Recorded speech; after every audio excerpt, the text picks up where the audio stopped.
let it all go, let it all go. No submission, this is 250. Greatness or death, this is how we roll. Before I'm laid to rest, I'll conquer the globe. People don't have a racial ego.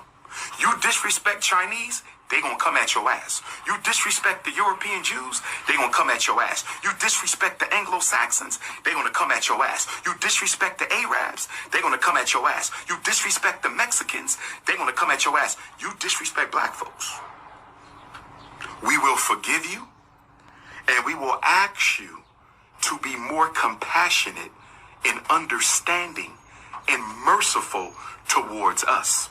There's some good things to Dr. Umar. He's lying right there, though.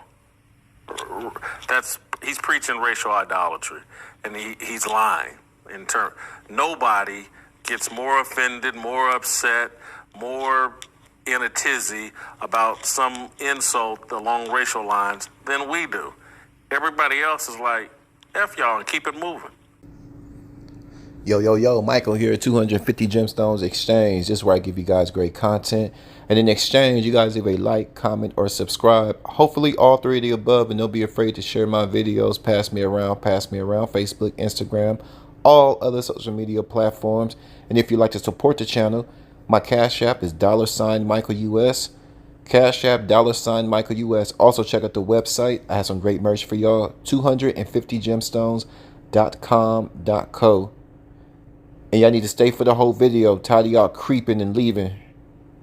Hang out with me, because we need to talk. I'm going to say that black people forgiveness is a selective forgiveness, because Dr. Umar and Jason Whitlock disagree on a few things pertaining to who gets offended more, which race gets offended by racism the most. And Jason Whitlock says black people are the most offended group of people pertaining to racism, and Dr. Umar said all races except for black people are offended because they get on your ass. The words he used, they get on your ass because they have organizations, their communities stick together. And if you talk about a Jew, look what they did to Kyrie Irving. They made that boy backpedal and apologize. They say, yeah, boss, I'm sorry, I got out of line. Let me go in here back in this field and go back to my rightful place. I ain't mean to make eye contact with you, boss. I'm going to put my head down like I'm supposed to. The Asian community, they got on Charleston White's ass because he said they stinky people and they've been ripping off the black community for years and they ain't giving nothing back to us. He called them stinky little dick people, and the Chinese got on them.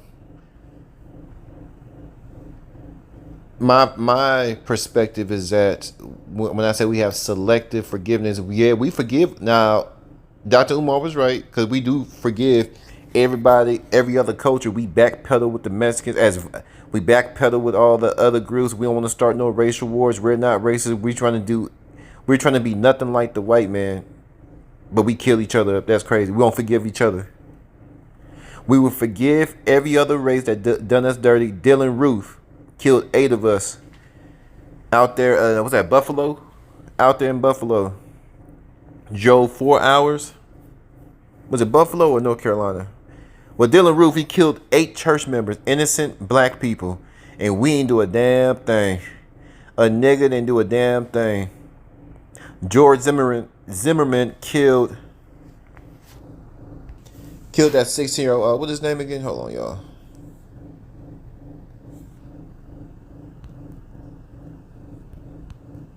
He killed that boy, and after the 911 operator said, don't you do anything, don't you go nowhere. Trayvon Martin.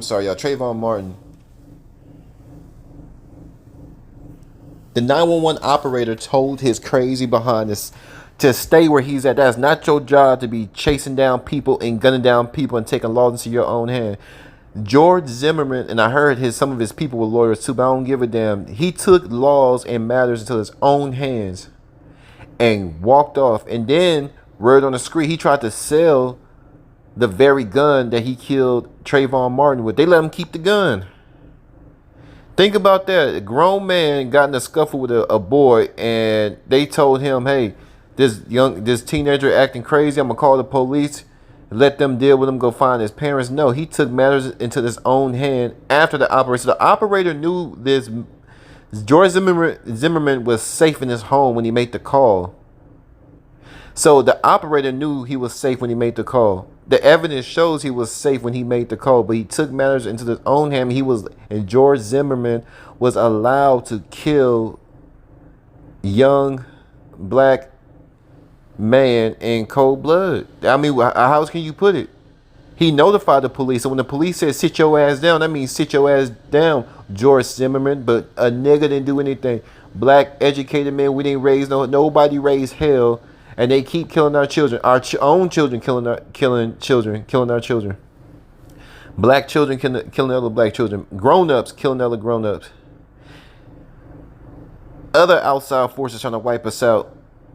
But when it comes to forgiveness, we forgive them Mexicans. And, we trying to smooth it out. As violent as black men are, y'all, tell me if y'all disagree or not. As violent as black men are, there is no way we should be at the bottom. As violent as black men are, we've always been violent. Every man on earth, every ethnic group has been violent. The white boys been violent since the Viking days. Greece, Sparta, the Romans, the Chinese. Every ethnic group has been very violent. But black people are very violent. Very, very violent. So with all this violent as black people are, we should have every ethnic group trembling, putting the fear of God in every ethnic group. I mean, violent. They say we only make up 13%. Now, I believe that number is an indoctrination to play games with our mind, because I see niggas everywhere. I see niggas in the city. I see niggas in the country. I see black folk everywhere. Niggas and bugs, they ain't the same, but they very close. We everywhere. Now, I do have to agree with Dr. Umar. We do need to practice stop being so forgiving when people do us wrong. We need to start having ownership of our lives, ownership of our families, ownership of our communities, ownership of our business. Men need to start getting the ownership back of their women. The women belong to us. We own you, black women, black queens. And here's the thing. Y'all own us too. Black people need to get back right with the Lord. All this demon time and all this stuff. It's a mess out here.